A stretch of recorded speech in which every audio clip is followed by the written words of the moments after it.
partir de agora, na Martelli FM, programa A Caminho da Luz.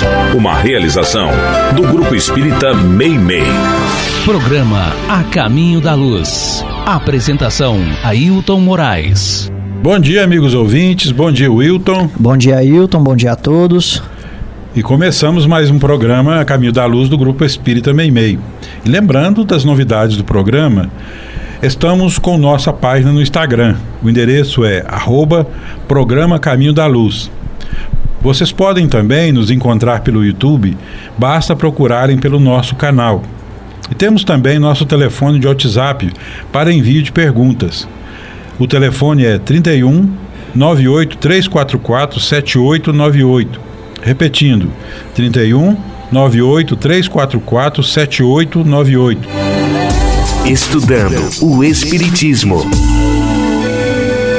Hoje estudaremos a questão de número 339 do Livro dos Espíritos, no capítulo 7, com o título Da Volta do Espírito à Vida Corporal, Prelúdio da Volta, na qual Allan Kardec pergunta aos imortais: no momento de encarnar, o espírito sofre perturbação semelhante à que experimenta ao desencarnar?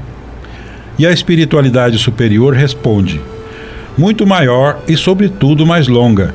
Pela morte, o espírito sai da escravidão. Pelo nascimento, ele entra nela. Amigos ouvintes, para nos auxiliar na interpretação desta questão lida, nós utilizaremos o texto de Miramês contido na obra Filosofia Espírita, intitulado Perturbação ao Encarnar. E ele começa dizendo: o espírito, ao reencarnar, sofre realmente muito mais do que quando se desprende dos laços físicos. Quando está na carne, ele se encontra preso e sofrendo as consequências da prisão. Há leis que ele deve respeitar.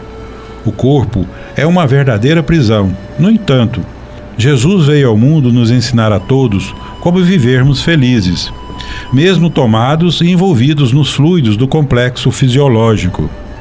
Essa felicidade depende de cada criatura, do seu interesse pelos seus caminhos, intentando sempre conhecer a verdade. Ao afrouxar os laços da carne, em preparo para sair dela, sofre o mesmo, pois está saindo da prisão do corpo. Não obstante, se não compreende as leis de Deus, se desconhece o vigiai e orai de Jesus, ele pode continuar na prisão e por vezes mais dura, porque em espírito, logo que pensamos, já estamos concretizando o pensamento. A justiça é um estado sublime no reino do amor. Deus já fez tudo em nosso favor. Basta que realizemos a nossa parte, como sendo conquistada para que se transforme em ambiente de luz pelas nossas próprias mãos. Mesmo Deus sendo tudo, operando em tudo, Ele, o Senhor Supremo, deseja que façamos algo para que brilhe em nós a operosidade no serviço do bem comum. Quando a alma aprende e sente-se bem, buscando todas as nuances do amor, essa alma se mostra em estado deslumbrante, onde quer que seja, de sorte a beneficiar a muitos que andam com ela em caminho.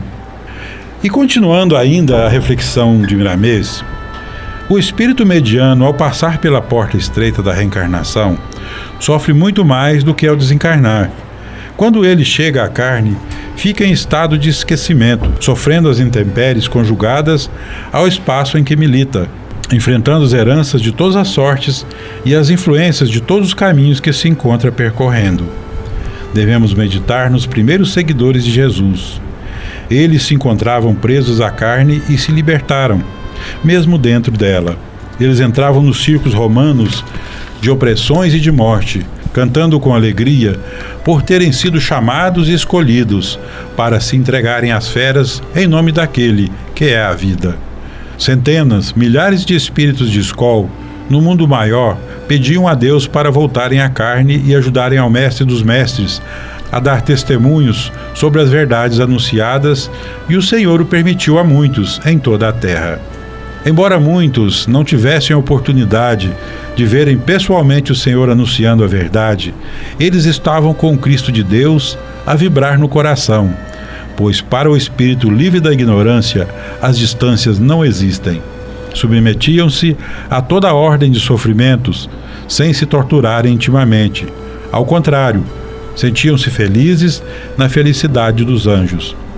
E finalizando, esses muitos vieram antes de Jesus e depois dele, e alguns deles estão retornando ao mundo nesta época chamada e que nos propomos a dizer, fim dos tempos maus.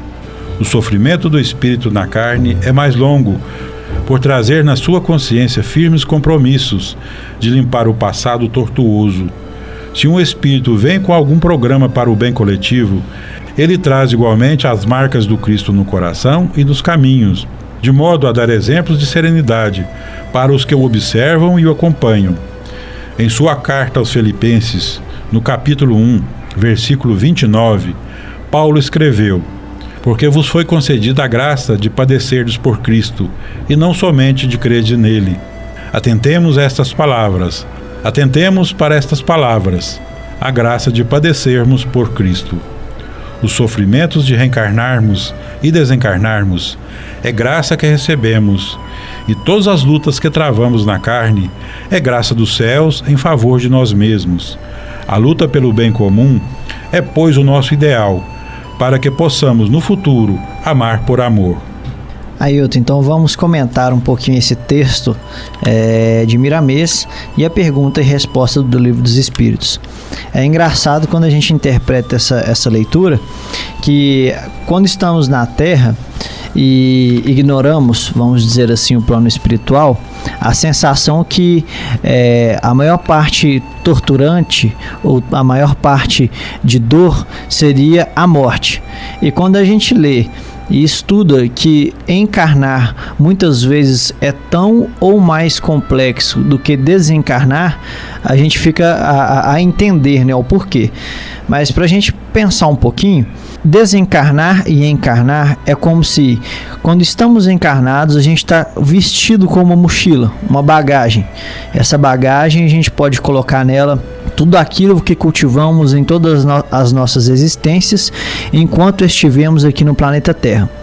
Ao desencarnarmos e retornarmos contato com o plano espiritual, com realidades que ignoramos aqui na Terra, com propósitos que ignoramos aqui na Terra, com outras coisas mais, essa mochila, essa carga se alivia por adquirirmos sensações, por vivermos coisas melhores, por sentirmos coisas melhores, por aprendermos coisas maiores.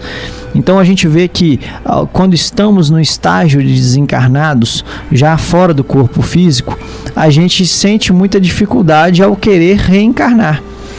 Muitas vezes, não estou dizendo que é sempre, mas muitas vezes a gente sente dificuldade, inclusive no filme Nosso Lar, quando a gente tem aquela parte do Lísias se despedindo da mãe, chorando, e a gente fica assim, gente, mas por que ele está se sentindo triste, chorando? Porque a mãe dele está indo viver, ela está indo encarnar.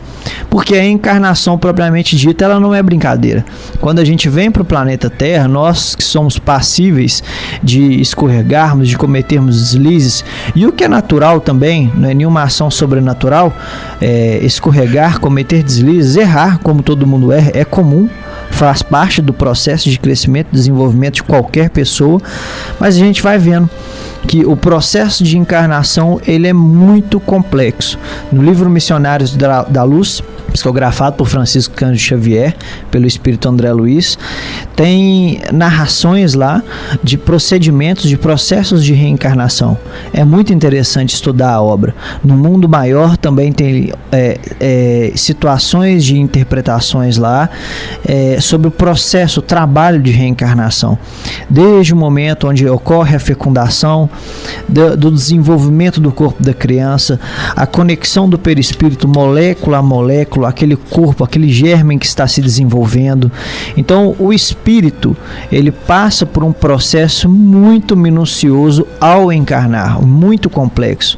Ao desencarnar também é complexo. Não é que só desliga e o espírito se desconecta do corpo físico. Também é um processo complexo. Mas a questão aqui se refere à encarnação propriamente dita. Estudando o Evangelho.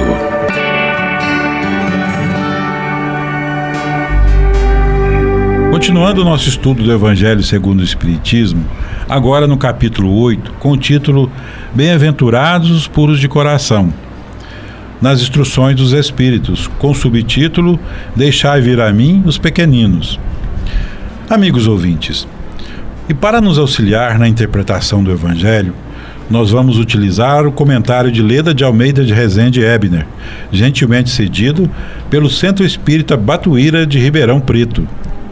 Ela diz que a belíssima mensagem contida nas instruções dos Espíritos é de João, o Evangelista, no ano de 1863.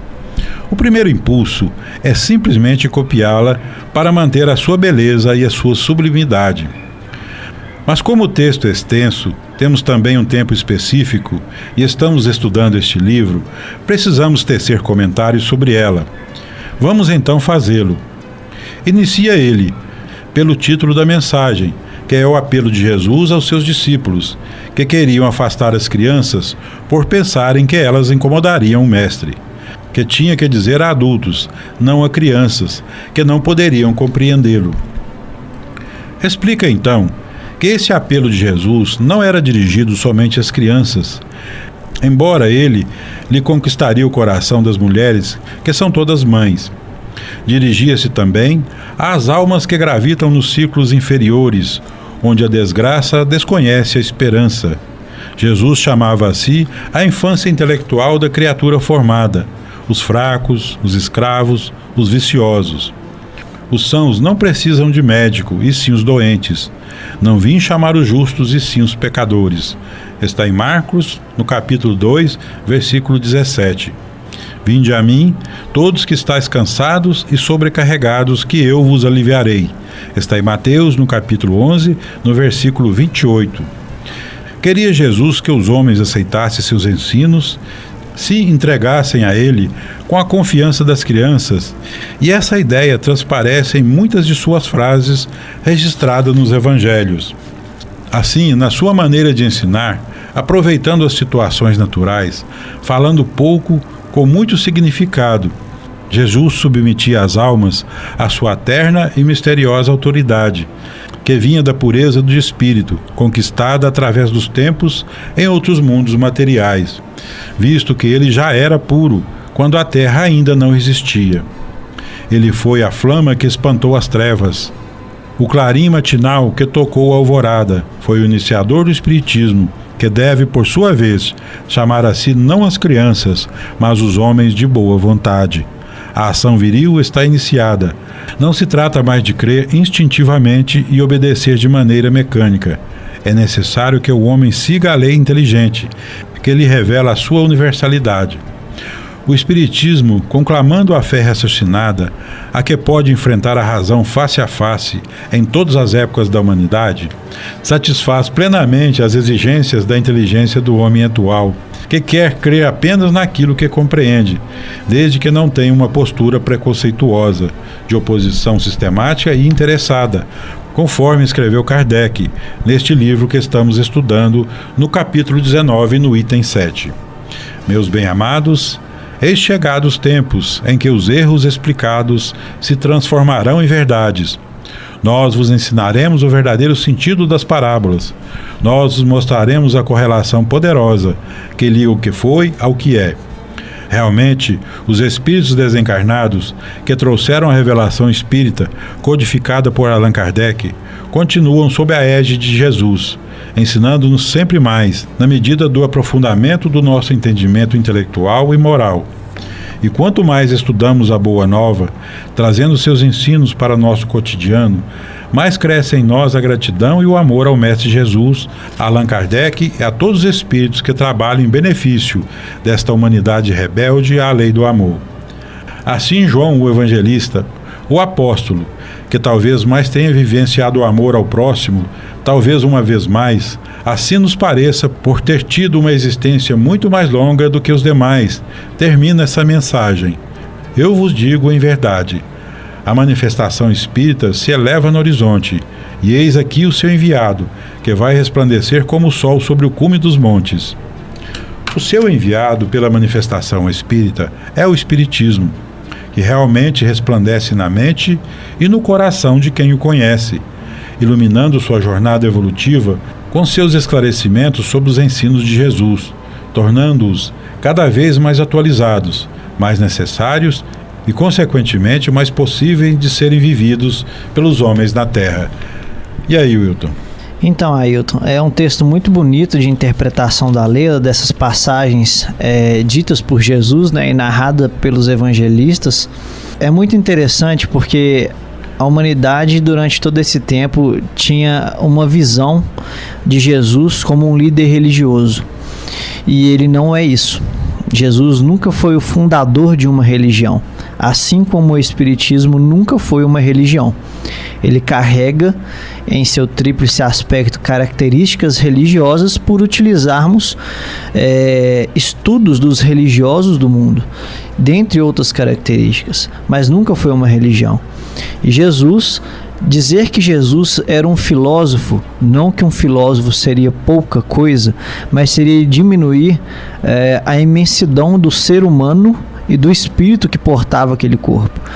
Então Jesus também não era apenas um filósofo, era um espírito que viveu encarnado entre nós em humanidade, que já era perfeito, como o próprio texto dela diz, antes mesmo da Terra existir. Ele, como arquiteto e co-criador do planeta Terra, que nos acompanha a existência muito antes de nós estarmos aqui, já era perfeito. Então Jesus não é um criador, um fundador de uma religião. E Jesus, em toda a sua narrativa, é muito legal quando se estuda o cristianismo através do espiritismo, que é um outro ponto interessante. O homem, nenhum homem encarnado no planeta Terra, nem hoje, nem nunca, será proprietário ou possuidor do espiritismo. O espiritismo foge da mão e do controle de qualquer domínio pessoal de qualquer homem.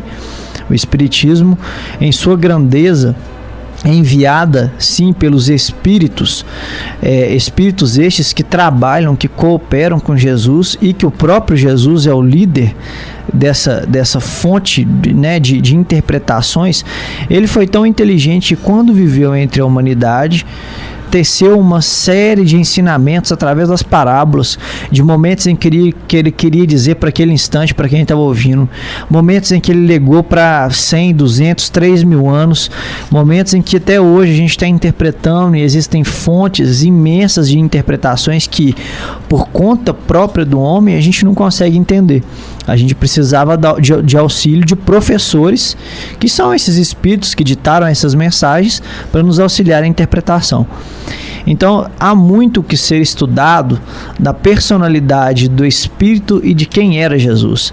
E o Espiritismo, ele nos fornece essa descaracterização, essa desmistificação de Jesus como sendo um líder religioso. Ele era muito mais do que isso. Era um Espírito que já conhecia, já sentia coisas que nós ainda estamos muito distantes de sentir e de conhecer. Não que seja uma competição de evolução espiritual ou de crescimento evolutivo, de forma nenhuma. Ele era um verdadeiro líder nato. O líder nato é aquele que já atingiu patamar de liderança e deseja que todos os outros que não atingiram, atinjam como ele. Então não é uma competição. É apenas alguém que já vive determinado estágio de sublimidade, de felicidade, e que deseja que todos os outros que estão caminhando como ele caminhou, sintam um dia o que ele está sentindo e que está vivendo hoje. Então tem muito que ser estudado sobre quem é Jesus, desmistificar, descaracterizar muitos preconceitos que foram criados pelos homens, não pelo Jesus, e para a gente conseguir estudar o cristianismo como uma ciência que ele é, uma ciência realmente de prática, de vivência, de felicidade, de viver bem com nós mesmos, de entender propósitos para nossas vidas particulares, e por aí vai. Pergunta e resposta. Passaremos agora para o livro O Consolador, psicografado por Francisco Cândido Xavier. Na questão de número 247, é perguntado a Emmanuel: a lei da prova e da expiação é inflexível? E Emmanuel responde: os tribunais da justiça humana, apesar de imperfeitos, por vezes não comutam as penas e não beneficiam os delinquentes com sursis? A inflexibilidade e a dureza não existem para a misericórdia divina, que, conforme a conduta do Espírito encarnado, pode dispensar na lei em benefício do homem, quando a sua existência já demonstre certas expressões do amor que cobre as multidões de pecados. A resposta de Emmanuel foi muito inteligente, né? E é muito fácil de se entender. Vamos pensar, se Deus não fosse todo justiça, não essa justiça que nós conhecemos no planeta Terra, que ainda precisa ser amadurecida, mas se ele não fosse justo, correto, não haveria amor, não haveria igualdade, logo ele não seria Deus. Então vamos colocar uma situação que a gente precisa pensar. Prova e expiação. Muito ainda precisa ser estudado pelos próprios espíritos o que significa prova e expiação. Aqui não dá tempo da gente falar, não dá tempo da gente aprofundar porque o tempo é curto. Mas prova e expiação não é castigo imputado por Deus e não uma pena fúnebre. Precisa ser interpretado muito bem o que é isso. Mas vamos a um caso prático. Uma pessoa precisa viver determinadas situações das quais ela mesma plantou em vidas anteriores, ou até mesmo na própria vida. A gente também muitas vezes passa por situações que nós causamos a nós mesmos em uma mesma vida e temos que revivê-la e ainda assim em uma mesma encarnação. Então está lá determinada situação ocorrendo e a gente já aprendeu, a gente já sentiu, a gente já compreendeu o que precisava compreender sem precisar continuar vivendo momentos de tormento e de dor. Isso é justiça divina. Se fosse diferente disso, não haveria igualdade, não haveria equilíbrio. Então, obviamente, como diz Emmanuel na mensagem dele, em benefício do homem, quando a sua existência já demonstre certas expressões de amor que cobre a multidão de pecados, e quando Jesus disse isso sobre o amor cobrir a multidão de pecados, ele estava querendo dizer também que você fez alguma coisa, você chegou a um entendimento, a compreensão, arrependeu-se, reparou, entendeu, compreendeu, sentiu, qual o sentido da continuidade do sofrimento, ou da prova, ou da expiação? Nenhum. Lição aprendida. Então pronto, é uma questão muito, muito lógica, muito interessante também de ser analisada, de ser estudada. Se até a justiça humana, como ele fala do sursis, quem não dirá da justiça divina, que é toda igualdade, que ela é toda uma balança equilibrada. A justiça divina é muito interessante, que ela é como uma força em que você a aciona e ela te responde da forma em que você está acionando ela. Se você aciona essa alavanca, essa justiça divina, com bondade, com coisas boas, ela te devolve com a mesma intensidade vibratória, emocional que você está depositando nela. É muito bacana. 7 minutos com Emmanuel. Episódio 57.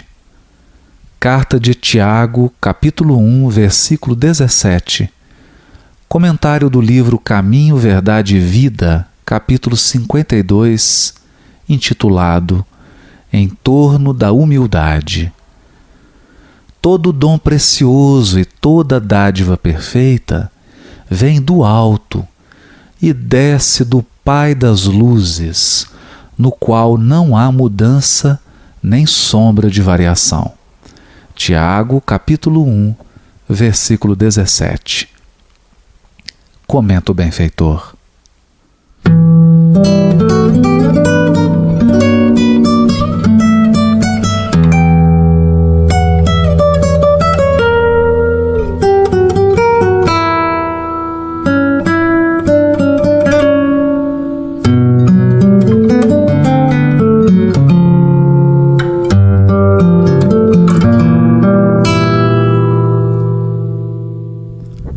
Afinal, que possuímos que não devemos a Deus? A própria vida de que dispomos se reveste de tanta grandeza e de tanta complexidade que só a loucura ou a ignorância não reconhecem a divina sabedoria em seus fundamentos. Para a consideração disso, basta que o homem reflita no usufruto inegável de que se vale na mobilização dos bens que o felicitam no mundo. O corpo que lhe serve de transitória moradia é uma doação dos poderes superiores, por intermédio do santuário genético das criaturas. Os familiares se lhe erigem como sendo apoios de empréstimo. A inteligência se lhe condiciona a determinados fatores de expressão. O ar que respira é patrimônio de todos. As conquistas da ciência, sobre as quais baseia o progresso, são realizações corretas, mas provisórias, porquanto se ampliam consideravelmente de século para século. Os seus elementos de trabalho são alteráveis de tempo a tempo. A saúde física é uma dádiva em regime de comodato. A fortuna é um depósito a título precário. A autoridade é uma delegação de competência, obviamente transferível. Os amigos são mutáveis, na troca incessante de posições, pela qual são frequentemente chamados à prestação de serviço, segundo os ditames que os princípios de aperfeiçoamento ou de evolução lhes indiquem. Os próprios adversários, a quem devemos preciosos avisos, são substituídos periodicamente. Os mais queridos objetos de uso pessoal passam de mão em mão. Em qualquer plano ou condição de existência, estamos subordinados à lei da renovação. À vista disso, sempre que nos vejamos inclinados a envaidecer-nos por alguma coisa, recordemos que nos achamos inelutavelmente ligados à vida de Deus, que a benefício de nossa própria vida, ainda hoje, tudo pode rearticular, refundir, refazer ou modificar.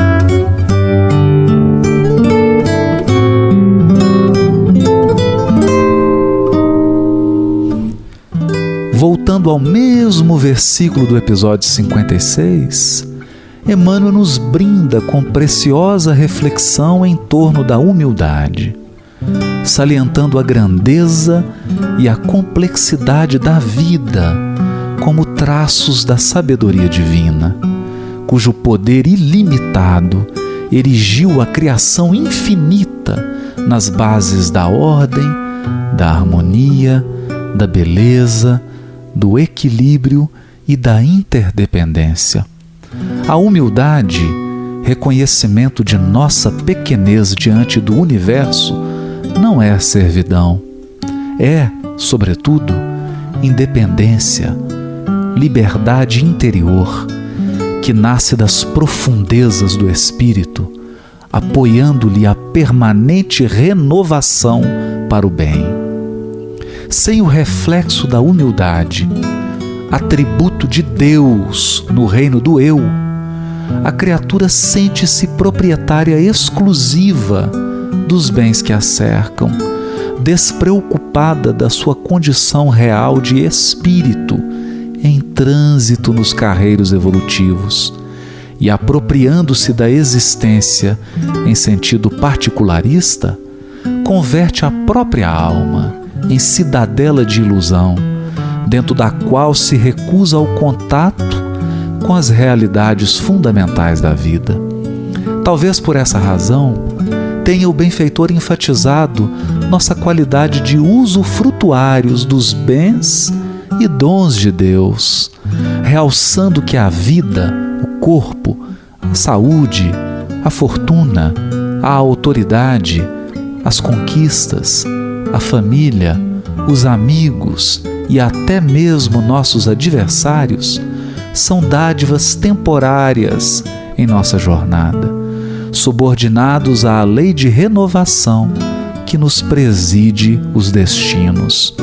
Os bens e as conquistas são substituídos e transferidos periodicamente, ao passo que os afetos e desafetos estão sujeitos à incessante troca de posições, segundo os princípios de aperfeiçoamento e evolução que operam em nossas vidas, promovendo permanentes vinculações e desvinculações entre as criaturas.